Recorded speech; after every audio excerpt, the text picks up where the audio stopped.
Taste the Daily.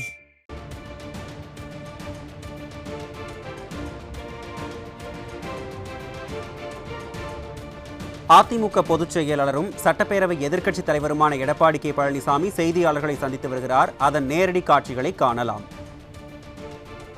முதலிலே அத்திக்கடவு அவனாசி திட்டம் ஒரு வரலாற்று சிறப்புமிக்க திட்டம். இந்த திட்டம் அந்த இருக்கின்ற விவசாயிகளுக்கு ஒரு வரப்பிரசாதமான திட்டம். பல ஆண்டுகளாக அந்த விவசாய பெருமக்கள் அத்திக்கடவு அவனாசி திட்டத்தை நிறைவேற்ற வேண்டும் என்று கோரிக்கை வைத்துக் கொண்டிருந்தார்கள். மாண்புமிகு அம்மாவில் இருக்கின்ற காலகட்டத்திலே அந்த அத்திக்கடவு அவனாசி திட்டம் நிறைவேற்றப்படும் என்ற அறிவிப்பை கொடுத்தார்கள். அம்மா மறைவுக்கு பிறகு அம்மாவுடைய அறிவிப்புக்கிணங்க நான் முதலமைச்சர் இருந்த காலகட்டத்தில் அம்மாவுடைய அரசு அத்திக்கடவு அவனாசி திட்டத்தை நிறைவேற்றுவதற்கு சுமார் 1682 கோடி முழுக்க மாநில நிதியிலிருந்து ஒதுக்கப்பட்டு அந்த பணிகள் துவங்கி நடைபெற்று அந்த நடைபெற்றுக் கொண்டிருக்கின்ற வேளையில் சுமார் 85% பணிகள் நிறைவு பெற்றது. எஞ்சிய 15 பணிகள் ஆட்சி மாற்றத்தின் காரணமாக திராவிட முன்னேற்ற கழகம் ஆட்சிக்கு வந்த பிறகு கிட்டத்தட்ட 3 ஆண்டு காலமாக அதை ஆமை வேகத்தில் அந்த பணி நடைபெற்று முடிந்து பிறகு அதை திறந்தார்கள். அங்கு இருக்கின்ற விவசாய பெருங்குடி மக்கள் பல்வேறு கட்சியை சேர்ந்தவர்கள், அதில் திராவிட முன்னேற்ற கழகம், காங்கிரஸ் கட்சி, கம்யூனிஸ்ட் கட்சிகள், விவசாய சங்கங்கள், அங்கு இருக்கின்ற பொதுநல சங்கங்கள் அனைத்துமே இந்த அத்திக்கடவு அவனாசி திட்டத்தை நிறைவேற்றி கொடுத்ததற்கு பாராட்டு விழா நடத்த வேண்டும் என்று அவனாசி ஒரு கூட்டத்தை ஏற்பாடு செய்தார்கள். அமைச்சர் வேலுமணி அவர்கள் அவர்களெல்லாம் அழைத்து என்னிடத்திலே கோரிக்கை வைக்கின்றார்கள். இந்த கோரிக்கையை அடிப்படையிலே பாராட்டு விழா நடைபெறுகிறது, நீங்கள் வந்து கலந்து கொள்ள வேண்டும் என்று பணித்தார். அதன் அடிப்படையிலே நானும் சம்மதித்து அது கட்சி சார்பற்ற அந்த பாராட்டு விழா நிகழ்ச்சி ஏற்பாடு செய்தார். அந்த பாராட்டு விழா நிகழ்ச்சியில் நான் போய் கலந்து கொண்டேன். அப்பொழுது திரு கே எஸ் செங்கோட்டையன் அவர்கள் அந்த நிகழ்ச்சியிலே பங்கு பெறவில்லை. அத்திக்கடவு அவனாசி திட்டத்தில் 30% கோபி சட்டமன்ற தொகுதியில் இருக்கின்ற ஏரிகள் எல்லாம் நிரப்புகின்ற ஒரு திட்டம். அப்படி இருக்கின்ற பொழுது வேண்டுமென்றே திட்டமிட்டு ஒரு கருத்தை சொன்னார், தவறான கருத்தை. மாண்புமிகு அம்மா அவருடைய உருவப்படம், பொன்மனச்செம்மல் புரட்சித் தலைவர் எம்ஜிஆருடைய திருவுருவப்படம் அது இடம்பெறாத காரணத்தில் நான் அந்த நிகழ்ச்சியிலே பங்கு பெறவில்லை என்ற ஒரு தவறான கருத்தை சொன்னார். அங்கே இருக்கின்ற விவசாய பெருங்குடி மக்கள் பல்வேறு கட்சியை சேர்ந்தவர்கள்லாம் இது கட்சி நிகழ்ச்சி இல்லை, கட்சிக்கு அப்பாற்பட்டு நாங்கள் பல கட்சியை சேர்ந்தவர்களும் இந்த போராட்டத்தில் ஈடுபட்டோம். அந்த ஈடுபட்டதின் காரணமாக என் பெயரை சொல்லி அவர் முதலமைச்சர் இருந்த காலகட்டத்தில் இந்த திட்டத்தை கொண்டு வந்து நிறைவேற்றியிருக்கிறார், அதற்கு நாங்கள் பாராட்டு விழா நடத்தியிருக்கட்டும், நீங்கள் வந்து கலந்து கொள்ளுகின்றோம். அவர்களும் மீண்டும் கோரிக்கை வைத்தார்கள், அதையெல்லாம் நிராகரித்தார். என்ன அவருடைய கருத்து?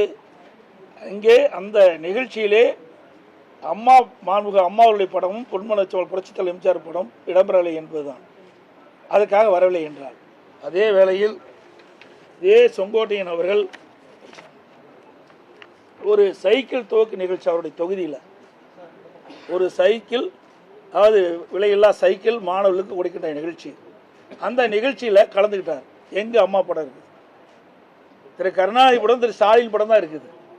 அப்போவே பிடிஎம் வேலையை ஆரம்பிச்சிட்டார். இது பாருங்க, இது சைக்கிள் கொடுக்குற அந்த குழந்தைகள் அமர்ந்திருக்கின்ற காட்சி, அதில் படம். இதில் திரு கருணாநிதி அவர்கள் படமும் திரு ஸ்டாலின் படம் தான் இருக்குது. அம்மா படமும் தலைவர் படமும் எங்கே இருக்கின்றது? அப்பொழுதிருந்தே திட்டத்தை வகுக்க ஆரம்பித்து விட்டார். ஏதாவது ஒரு காரணத்தை சொல்லி அந்த கூட்டத்தில் கலந்து இருப்பதற்காக அந்த காரணத்தை சொன்னார். ஆனால் உண்மை வெளிவந்து விட்டது. இப்படிப்பட்டவர் தான் திரு செங்கோட்டையன் அவர்கள். பிறகு இணைப்பு பற்றி பேசும் சொன்னார். இது அடிப்படை உறுப்பிலிருந்து நீக்கப்பட்டவர், பிரிந்து சென்றவர்கள் அல்ல. அதிலே நன்றாக எடுத்துக்கொள்ள வேண்டும். பிரிந்து சென்றவர்கள் அல்ல, இது அடிப்படை உறுப்பிலிருந்து நீக்கப்பட்டவர்கள். இதுக்கு சிறப்பு தீர்மானம் நிறைவேற்றப்பட்டது. இது அனைத்து இந்திய அண்ணா திராவிட முன்னேற்ற கழகத்தினுடைய பொதுக்குழு கூட்டத்தில் சிறப்பு தீர்மானம் நிறைவேற்றப்பட்டது. இந்த தீர்மானத்தில் சில வரிகளை மட்டும் இந்த நேரத்தில் குறிப்பிடுறாங்க. கழக பொருளாளர் திரு ஓ பன்னீர்செல்வம் அவர்களின் கட்சி விரோத செயல்களுக்கு இந்த பொதுக்குழு கடும் கண்டனத்தை தெரிவித்துக் கொள்கிறது. கழகத்தின் நன்மையை கருதி கழக சட்டத்திட்ட விதி 35 படி திரு ஓ பன்னீர்செல்வம் அவர்களை உடனடியாக கழக பொருளாளர் பொறுப்பு, கழக அடிப்படை உறுப்பினர் உள்ளிட்ட அனைத்து பொறுப்புகளில் இருந்தும் நீக்கி வைப்பதோடு இன்று முதல் கழக உடன்பிறப்புகள் யாரும் திரு ஓ பன்னீர்செல்வம் அவர்களுடன் எவ்வித தொடர்பும் வைத்துக் கொள்ளக்கூடாது என்று இந்த பொதுக்குழுவில் தீர்மானிக்கப்படுகிறது. அதுக்கு பிறகு கடைசியாக இன்னொரு 3-4 பேர்த்து எடுக்கிறாங்க.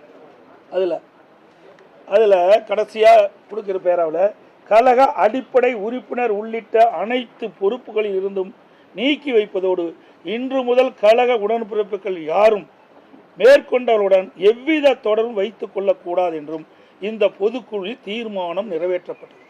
இது நான் சொல்லல, அனைத்து இந்திய அண்ணா திராவிட முன்னேற்ற கழகத்துடைய பொதுக்குழு தீர்மானம் நிறைவேற்றப்பட்டு அறிவிக்கப்பட்டிருக்கின்றது. கிட்டத்தட்ட 2500க்கும் மேற்பட்ட பொதுக்குழு உறுப்பினர்கள் ஒன்று கூடி ஏகமனதாக நிறைவேற்றப்பட்ட தீர்மானம். அதற்கு எதிராக செயல்பட்டா தலைமை என்ன முடிவு எடுக்கும் தெரியும். அவருக்கு தெரியணும், தெரியாதவரா? 53 ஆண்டு காலம் கட்சியில் இருக்குன்னு பேட்டி கொடுக்குறாரு, பல முறை சட்டமன்ற உறுப்பினர் வந்திருக்காரு, அமைச்சராக இருந்திருக்கிறாரு, தலைமையில் பொறுப்பு வச்சிருக்காரு. அப்படிப்பட்டவருக்கு எதுவும் தெரியாது கிடையாது. ஒரு பொதுக்குழு எடுக்கின்ற முடிவு இறுதியான முடிவு. அந்த பொதுக்குழு எடுக்கின்ற முடிவுக்கு கட்டுப்பட்டு தான் அனைவரும் செயல்பட வேண்டும். அந்த அடிப்படையில் தான் இன்றைய தினம் பொதுக்குழு எடுக்கப்பட்ட முடிவின்படி அடிப்படை உறுப்பினரிலிருந்து நீக்கப்பட்டவரோடு இணைந்து செயல்படுவோம் என்று அறிவித்தால் தலைமை இன்றைக்கு நடவடிக்கை எடுக்கப்பட்டது. இது ஏதோ நான் எடுத்த நடவடிக்கை மாதிரி எண்ணக்கூடாது. இது மூத்த தலைவரோடு கலந்து பேசி சட்டத்திட்ட விதிகளின்படிதான் இந்த நடவடிக்கை எடுக்கப்பட்டது என்பதை தெரிவித்துக் கொள்கிறேன். அதோட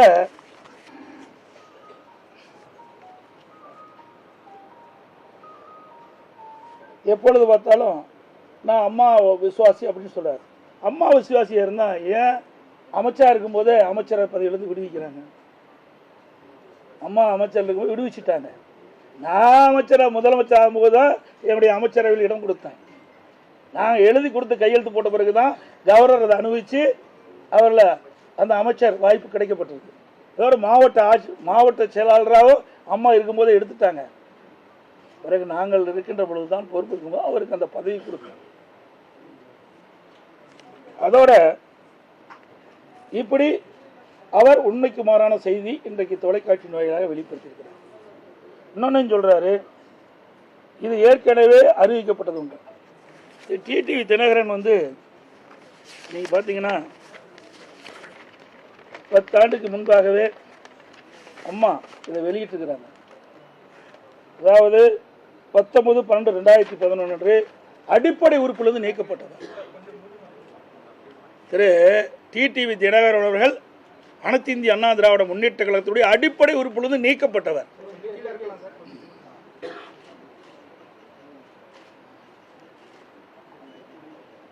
அம்மா இறக்கின்ற வரை 10 ஆண்டு காலம் இவர் சென்னைக்கு வரல. அந்த ஆளும் இருக்கிற இடம் தெரியாமல் இருந்தார். அம்மா அவர்கள் மறைவுக்கு பிறகுதான் திருமதி சசிகலா அவர்கள் இறுத காலகட்டத்தில் துணை பொதுச் செயலாளராக பதவி வாங்கினார். அப்போ கூட கட்சியில் இணைஞ்சு வாங்கல, அப்படியே டைரக்டாக கொடுத்துட்டாங்க. எனக்கு அதையே கொடுத்துட்டாங்க. அம்மா நீக்கப்பட்ட ஒருவருக்கு பதவி கொடுத்தாங்க. இவர் அப்பொழுதே அம்மா இருக்கின்ற பொழுதே கட்சி விரோத செயல் ஈடுபட்ட காரணத்தினால்தான் அனைத்து இந்திய அண்ணா திராவிட முன்னேற்ற கழகத்திலிருந்து இதயம் புரட்சி தலைவி அம்மா அவர்கள் ஒழுங்கு நடவடிக்கை எடுத்து அனைத்து இந்திய அண்ணா திராவிட முன்னேற்ற கழக அடிப்படை உறுப்பிலிருந்து நீக்கப்பட்டவர் டிடிவி தினகரன் அவர்கள். அம்மா அறிவிப்பு அம்மாவில் பாருங்க, இதில் இருந்து கிட்டத்தட்ட தலைமை கழகம் அறிவிச்சிருக்குது. இதில் தெளிவாக வந்திருக்குது. 10 ஆண்டு காலம் வனவாசம் போனவர் எங்களை பற்றி பேசுகிறார். நாங்களாம் 10 ஆண்டு காலம் இங்கே இருக்கின்ற அத்தனை பேரும் அனைத்து இந்திய அண்ணா திராவிட முன்னேற்ற கழகத்திற்காக இதயம் புரட்சி தலைவி அம்மா அவர்கள் என்ன ஆணையிட்டார்களோ அந்த ஆணையின்படி செயல்பட்டவர்கள். இன்று வரைக்கும் இந்த கட்சிக்கு விசுவாசமாக இருக்கிற காரணத்தால் தான் எனக்கு இந்த பொறுப்பு கழக நிர்வாகிகள் கொடுத்துருக்குறாங்க. இவர்களை அப்பப்போ பச்சோந்தி போல மாறுவது கிடையாது. இப்பொழுது கூட எப்பொழுதுமே சட்டமன்றத்தில் பேசுனதே கிடையாது. திமுக எடுத்து ஒரு வார்த்தை கூட சட்டமன்றத்தில் பேசுறது கிடையாது, பொதுக்கூட்டத்திலையும் பேசுறதே கிடையாது. ஆக டிஎம்கேவுக்கு பிடிஎம்மா இருப்பது நிறுவனமானது, இதில் யாருக்கும் மறைச்சு பண்ண முடியாது. அப்படி இருக்கின்ற காரணத்தில் தான் இவர் அடிப்படை உறுப்பினர் நீக்கப்பட்டவுடன் அந்த தொகுதியில் இருக்கின்ற நகர கழக செயலாளர்கள், ஒன்றிய கழக செயலாளர் இன்னைக்கு ஸ்வீட் கொடுத்து பாராட்டுறேன், விழா கொண்டாடிட்டு இருக்கிறாங்க. 33 ஆண்டு காலம் நீங்கள் இருந்துன்னு சொன்னால் உழைச்சிருக்கணும், மக்களுக்கு உழைச்சிக்கணும், நிர்வாகிகளுக்கு அனுசரித்து போயிருந்தால் உங்களை வாழ்த்தி இருப்பாங்க. அதுக்கு மாறாக இயக்கத்திற்கு துரோகம் இழைக்கிறதுக்கு இப்படிப்பட்ட நிலைமை தான் கிடைக்கும். இந்த இயக்கம் சாதாரண இயக்கம் இல்லை, இன்றைக்கு 2 கோடி தொண்டர்களுடைய இயக்கம். இதை வேண்டுமென்றே திட்டமிட்டு இந்த இயக்கத்தை முடக்கவோ, இந்த இயக்கத்திற்கு அவதூறு பேசியோ அல்லது இந்த இயக்கத்தை பலவீனப்படுத்த யார் முற்பட்டாலும் இந்த இயக்கம் வேடிக்கை பார்த்து கொண்டு இருக்காது. அது மட்டும் இல்லை, இன்றைக்கு உடனாட பற்றி பேட்டி கொடுத்துருக்கிறேன். அனைத்து இந்திய அண்ணா திராவிட முன்னேற்ற கழகம் இருக்கும்போது சட்ட நீதியாக நடவடிக்கை எடுத்திருக்கிறேன். பல முறை அதை பேசியிருக்கிறேன். ஒரு குற்றம் புரிஞ்சா ஒரு அரசாங்கம் நடவடிக்கை எடுக்கும், அதுதான் செய்யும். அதான் நாங்களும் செஞ்சோம். அது மட்டும் இல்லை, 2-3 கொலை நடக்கினாரு. என்ன ஒரு கட்சி இப்படிப்பட்ட வன்மத்தனமாக இருக்கிறவங்களாம் எப்படி இருந்திருப்பார்? கட்சிக்குள்ள இவரையெல்லாம் வச்சிருந்தா எப்படி இருக்கும்? எப்படி மனசுக்குள்ள ஒன்று வச்சு வெளியில் ஒன்று நாடகத்தை அரங்கேற்றிக்கணும்? இதுல இருந்து தெளிவாக இருக்குது. இதெல்லாம் வெளிச்சத்துக்கு வந்துடுது பாருங்க. அதோட இன்னைக்கு டிடிவியோட எங்க பாருங்க,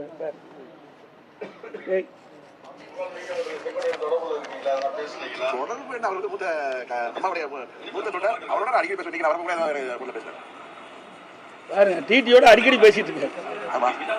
அது எனக்கு அதை பற்றி தெரியாது. அது அதிமுக, நான் அம்மா மக்கள் முன்னேற்ற கழகம். நீங்க அதை பற்றி கேட்டால் என்ன பண்ண முடியும்? அம்மா அவர்கள் தொண்டர்கள் அனைவரையும் ஒன்றிணைக்கின்ற முயற்சியாக இன்றைக்கு அண்ணன் செங்கோட்டையன் அவர்களும் அண்ணன் ஓபிஎஸ் அவர்களும் எங்களோடு கரம் கோர்த்து தேர்தலில் நாங்கள் எங்கள் பணியை ஆற்ற இருக்கிறோம். அடுத்து இப்படி அதிமுக தலைமைக்கு விரோதமாக செயல்பட்டா நாங்கள் தலைமை கழகம் வேடிக்கை பார்த்து கொண்டிருக்காங்க. இவரெல்லாம் நீக்கப்பட்டவர்கள். அதோட முதல் அவர் பேசுங்க.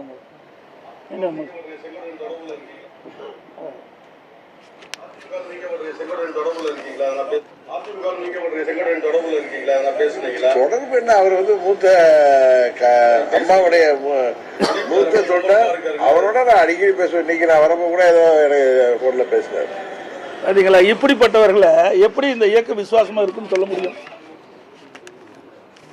இப்படி துராக செயலாம் இப்படி இருக்குது.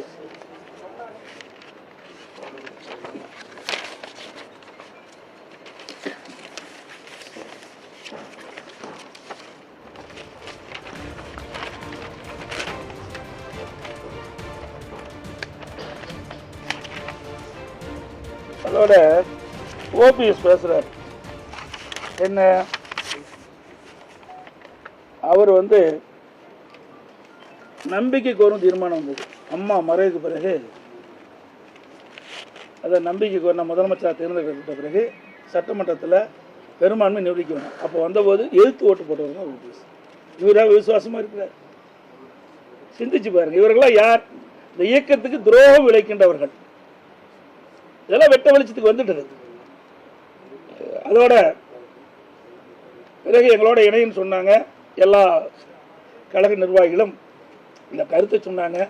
சரி, இணைந்து செயல்படலாம் என்று நாங்கள் இணைந்து செயல்பட்டோம். ஒருங்கிணைப்பாளர் பொறுப்பே கொடுத்தோம். அப்படிப்பட்ட நிலையிலையும் உண்மையாக செய்யலை, அதுக்கு மாறா செயல்பட்டார். பிறகு அதிமுகவுடைய தலைமை கட்சி அளவில் ராயப்பட்டது. அங்கே பல ஆட்களோட அழைச்சிட்டு போய் அந்த கட்சி அலுவலகத்தை அடித்து நொறுக்கினார். எல்லா தொலைக்காட்சியிலையும் வந்துருக்கு. இன்னைக்கு வழக்கு பதிவு செய்யப்பட்டு இன்றைக்கு வழக்கு இருக்குது. இப்படிப்பட்டவர்கள் இப்படி இந்த இயக்கத்துக்கு உண்மையாக இருப்பாங்க. ஒரு கட்சியிலிருந்து பிரச்சனை வந்தால் ரைட்டு. அம்மா இருக்குன்னு பிரச்சனை வந்தது. ஆனால் அம்மா வெளியில் தான் மறியல் செஞ்சாங்க, போய் உடைக்கல. ஆக இவர்கள் தனக்கு பதவி இல்லை என்றால் எந்த நிலைக்கும் போவாது என்பது இதிலிருந்து வெட்ட வெளிச்சமாகிறது. அதோட அண்மையில் திரு ஓபிஎஸ் அவர்களும் அவருடைய மகன் முன்னாள் எம்பி அவர்களும் இன்னைக்கு திரு ஸ்டாலின் அவர்களை சந்தித்து ஊக்குவித்து கொடுத்து பேசுகிறாங்க. எல்லா தொலைக்காட்சியிலும் இருக்கு. அம்மா இருந்தால் இப்படி செயல்பாட்டில் இடங்குவாங்களா? அதோட இப்போ ஒரு 4 நாளைக்கு முந்தி திமுக ஆட்சிக்கு வருவதற்கு வாய்ப்பு இருக்குன்னு சொல்றேன். இவர்களெல்லாம் இணைக்க வேண்டும் என்று சொன்னால் எப்படி இணைக்க முடியும்? இவரெல்லாம் அதிமுக ஆட்சிக்கு வருவதற்காக இவரெல்லாம் இணைக்க சொல்லல. திமுகவை மறைமுகமாக ஆதரித்து திமுக ஆட்சியில் அமர்த்த வேண்டும் என்று திட்டமிட்டவர்கள் இன்றையெல்லாம் வெளிப்படையாக வெளியில் வந்துட்டனர். அதே போல டிடிவி அவர்கள், நான் ஏற்கனவே சொன்னேன், அந்த ஏற்கனவே இவர் அடிப்படை உறுப்பினர் நீக்கப்பட்டவர். இவர் எங்க கட்சி பற்றி பேசுவதற்கு எந்த தகுதியும் அருகதையும் கிடையாது. இது அம்மாவால் நீக்கப்பட்டவர். இப்படி எப்படி போய் அம்மா உனக்கு அம்மாவுக்கு நல்லா செஞ்சிருந்தா அம்மா உன்னை ஆதரிச்சிருப்பாங்களா? இல்லை அம்மா கட்சியில் வச்சிருப்பாங்க, உறுப்பினராக கூட வச்சுக்கல. அடிப்படை உறுப்பினர் நீக்கப்பட்டவர் சொன்னா இவர் எப்படிப்பட்டவர் என்பதை நாம் உணர வேண்டும்.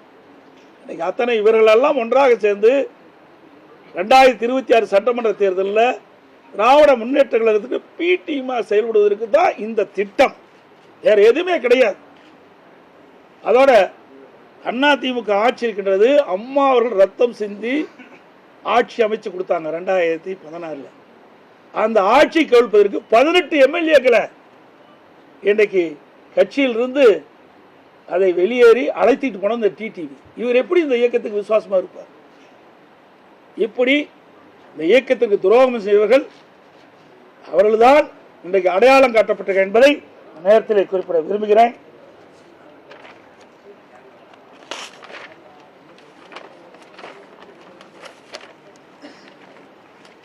அதே மாதிரி ஓபிஎஸ் இன்னைக்கு சொல்றாரு திருமதி சசிகலா அம்மா அவர்களை பற்றி. அவர் ட்விட்டரில் போட்டது, அதாவது வலைதளத்தில் அப்பொழுது அறிவித்த செய்தி, இவரெல்லாம் எப்படிப்பட்டவர் என்பது நாட்டு மக்கள் அறிந்து கொள்ள வேண்டும். ஊடகத்தின் மூலமாக, பத்திரிகையின் மூலமாக 13 பிப்ரவரி 17 அம்மா அவர்கள் மருத்துவமனையில் இருந்தபோது சசிகலா பேசாதது ஏன்? அப்பொழுது யாரு? ஓபிஎஸ். பிப்ரவரி 14 2017 குற்றவாளியில் சசிகலா தப்பியது தமிழகம். குற்றவாளி சசிகலா தப்பியது தமிழகம் செய்தி. அதோடு அன்றைய தினமே 14 பிப்ரவரி 17 சசிகலா உள்ளிட்ட 3 உடனடியாக சரணடைய உத்தரவு. அப்புறம் மார்ச் 3 2017 உயிருடன் இருக்கும் வரை சசிகலா உறவினர்கள் கட்சியில் அனுமதிக்க மாட்டேன் என மாண்பு அம்மாள் கூறினார். இவர்கள் தான் ஒட்டுக்க சேர்ந்திருக்கிறாங்க. இப்படி சந்தர்ப்ப சூழ்நிலைக்கு தக்கவாறு தங்களை மாற்றிக்கொள்வதுதான் இவர்கள். இந்த இயக்கத்திற்கு விசுவாசமாக இருந்தது கிடையாது, அவர்களுக்குள் விசுவாசமாக இருந்தது கிடையாது. இப்படிப்பட்ட துரோக செயலில் ஈடுபட்டவர்கள் தான் இன்றைக்கு கட்சியிலிருந்து வெளியேற்றப்பட்டிருக்க என்பதை தெரிவித்துக் கொள்கிறேன். தனக்கு 2 முறை அறிய வாய்ப்பு கிடைக்கும், இந்த கட்சி கட்டுக்கோப்போடு இருக்கணும் அப்படின்றதுக்காக தான் அந்த வாய்ப்புகள் எல்லாம் நான் விட்டு கொடுத்துருக்கேன். எப்ப 2 முறை வந்தது? அம்மாவே பதவி புரிச்சிட்டாங்களே. அம்மாவே 2015 நினைக்கிறேன், அவர் 14லயே அவரை வைத்த அந்த அமைச்சர் பதவியை விடுவிச்சுட்டாங்களே. நாங்க 21 வந்த பிறகு நாங்களும் அவர் இருந்தார் இருக்கும்போது தான் உங்களுக்கு கையெழுத்து போட்டு கொடுத்தோம். அம்மா இருந்தா அதுவும் கொடுத்துருக்க மாட்டாங்க, எம்எல்ஏ பதவியே கொடுத்துருக்க மாட்டாங்களே. இறப்புக்கு பிறகு சார் கூவத்தூர்ல அவருக்கு தான் ஃபர்ஸ்ட் வாய்ப்பு. எங்க வாய்ப்பு கிடைச்சிருந்தா? இப்போ இவருடைய எண்ணங்கள்லாம் எப்படி இருக்குன்னு உங்களுக்கு நல்லா தெரியும். எனக்கு எம்எல்ஏ தான் தேர்ந்தெடுக்கணும். எந்த எம்எல்ஏ இவர் தேர்ந்தெடுத்தாங்க? இவரோட எத்தனை பேர் வெளியே போயிருக்கிறாங்க சொல்லுங்க, எங்களோட எத்தனை பேர் இருக்கிறாங்க? ஆக அத்தனையும் ஒரு பொய் செய்திகள். இவர் மாய உலகத்தை மக்களை உருவாக்கி அந்த பகுதியில் ஒரு சிற்றரசு போல நடந்துகிட்டு இருந்தார். இன்றைக்கு அந்த பகுதி மக்களுக்கு விடிவு காலம் பிறந்திருக்குது, சுதந்திரம் பெற்றிருக்குது. அதனால தான் அங்கே இருக்கிற நகர செயலாளர், ஒன்றிய செயலாளர்லாம் இன்னைக்கு இனிப்பு வழங்கிட்டு இருக்காருன்னா அவருடைய செயல்பாடு எப்படி இருக்குன்னு பாருங்க. சார், உங்களை தற்காலிக பொதுச் செயலாளர்னு சொல்றாங்க. நீங்க எடுத்த நடவடிக்கை ஏற்கனவே 6 பேர் 7 பேர் இதுல கோர்ட்ல இருக்கிறாங்க. அதனால இது தற்காலிக பொதுச் செயலாளர் தான், இது சட்ட ரீதியான சந்திப்பேன் அப்படிங்கிறார். ஊடகத்துக்கும் பத்திரிக்கையும் தெரியாதா? நீங்க கேள்வி கேட்கறீங்களே, ஊடகத்துக்கும் பத்திரிக்கையும் தெரியுமா தெரியாது? தெரியுமா தெரியாது? அது வேண்டாங்க, நீங்க வேணும்னு போட்டு கொடுத்து வாங்க வேண்டாம். ஊடகத்துக்கும் பத்திரிக்கையும் அதிமுக பொதுச் செயலாளர் யார் என்று தெரியுமா தெரியாது? தெரியாதுன்னா விளக்கம் சொல்றேன், புரியுதா? இதெல்லாம் நீதிமன்றத்தின் மூலமாக நாங்கள் கிடைக்க பெற்றோம். அங்கே தேர்தல் ஆணையத்தின் மூலமாக கொடுக்கப்பட்டது. தேர்தல் நடத்தி முறையாக பொதுச் செயலாளர் அறிவிக்கப்பட்டது, புரியுதுங்களா? அவருக்கு ஏதாவது சொல்ல வேணும், அதுக்காக சொல்கிறாரு. அந்த கேள்வி நீங்கள் கேட்க வேண்டாம். உங்களுக்கு பத்திரிகை ஊடகத்துக்கு அத்தனை பேருக்கு தெரியும் எத்தனை ஆண்டு காலம் இந்த கட்சியில் வழக்கு நடந்திருக்குது. உச்சநீதிமன்ற வழக்கு எப்படி, உயர்நீதிமன்ற வழக்கு எப்படி, உயர்நீதிமன்ற பெஞ்ச் எப்படி, தேர்தல் ஆணையம் எப்படி, தேர்தல் ஆணையம் அங்கீகரித்து எல்லாமே தெரியும். ஒரு தேர்தலும் நடந்து முடிஞ்சிட்டு, 2024 தேர்தலும் நடந்து முடிந்து விட்டது. கட்சி வளர்ச்சிக்காக தீர்மானத்துக்கு கையெழுத்திட்டாங்க. அதே போன்று கட்சி அலுவலகத்துல போய் தரகரவா நடந்த தாக்குதல் நடத்தினாங்க. இப்படிப்பட்டவர்களை மீண்டும் கட்சிக்குள்ள சேர்க்கணுங்கிற செங்கோட்டையனோட முடிவு வந்து எதை நோக்கி சார் இருக்கு? குறிப்பா கட்சியை வழிபடுத்தணும் இருக்கா, வளர்ச்சி பிடிக்கலையா? பிடிஎம் சார் எல்லாம் திமுக கூட சரணடைஞ்சிட்டாங்க. கிட்டத்தட்ட ஓராண்டுக்கு முந்தைய கிட்டத்தட்ட 20 நிமிடம் தலைமை கழகத்தில் திரு ஸ்டாலினோட சந்திச்சு திரு செங்கோட்டையன் பேசியிருக்காரு. ஆமா, நிரூபி எப்படி ஏடிஎம்னு நிரூபி. நான் சட்டமன்றத்தில் இப்படி பேசிட்டு இருக்கிறேன். அவர் எங்கேயாவது திமுக பத்தி குறை சொல்லி பேசியிருக்காரா? சொல்லுங்க பார்க்கலாம். சட்டமன்றத்தில் நாங்கள் பிரதான எதிர்க்கட்சி என்ற முறையில் தெளிவாக நாங்கள் பேசணும். அதே மாதிரி பொதுக்கூட்டத்திலையும் பேசணும், ஊடகத்திலையும் பேசணும், பத்திரிகையிலும் பேசணும். அப்படி எங்கேயாவது திராவிட முன்னேற்ற கழகத்தை தாக்கி பேசியிருக்கிறா? நான் சொன்ன ஏற்கனவே இந்த படம் பாருங்க. அந்த படத்தில் அம்மா படம் இல்லைங்கிறாரு, பெரிய வாதங்க பெற்றிருக்காரு. யாரோட போய் சேர்ந்து பண்றாரு? இதாங்க பிடிஎம்ங்கிறது. இதுக்கு மேல என்ன விளக்கம் வேணும்? அம்மா படம் இருக்குதா, தலைவர் படம் இருக்குதா? அப்ப யாரோட இணைந்து பணியாற்றி கொண்டு இருக்கிறார் என்று ஊடக நபர்களும் பத்திரிகையும் தெளிவா தெரியும்.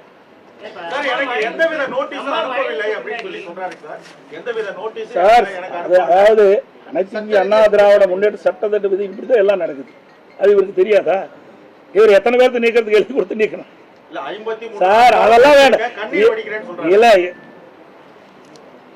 அது மட்டும் இல்ல, இன்னொன்னு, இப்போ நான் டிவியில் ஒரு பேட்டி கொடுக்கும்போது பார்த்தேன், கெடு விதிக்கலன்னு சொன்னாரு. செல்போனை கூட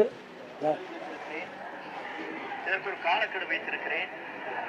அப்படி நடக்கவில்லை என்று சொன்னால் இந்த மனநிலை இருக்கின்றவர்கள ஒருங்கிணைத்து அதை வெற்றிகரமாக முடிப்பதற்கு நாங்கள் அனைவரும் முயற்சி.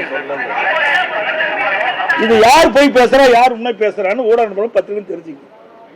ஒவ்வொரு செயல்பாடும் கிட்டத்தட்ட ஓராண்டு காலமாக சரியில்லாம ஒரு சூழ்நிலை தான் பார்த்துட்டு அதெல்லாம் நாங்கள் அனுசரிச்சுட்டு தான் அந்த மோத்துவோம். இறுதியாக இன்றைக்கு கட்சி விரோத செயல் ஈடுபட்ட காரணத்தினால தான் இப்படிப்பட்ட சூழ்நிலை ஏற்பட்டது. அனைவருக்கும் ஊடகங்களுக்கும் நன்றி, வணக்கம்.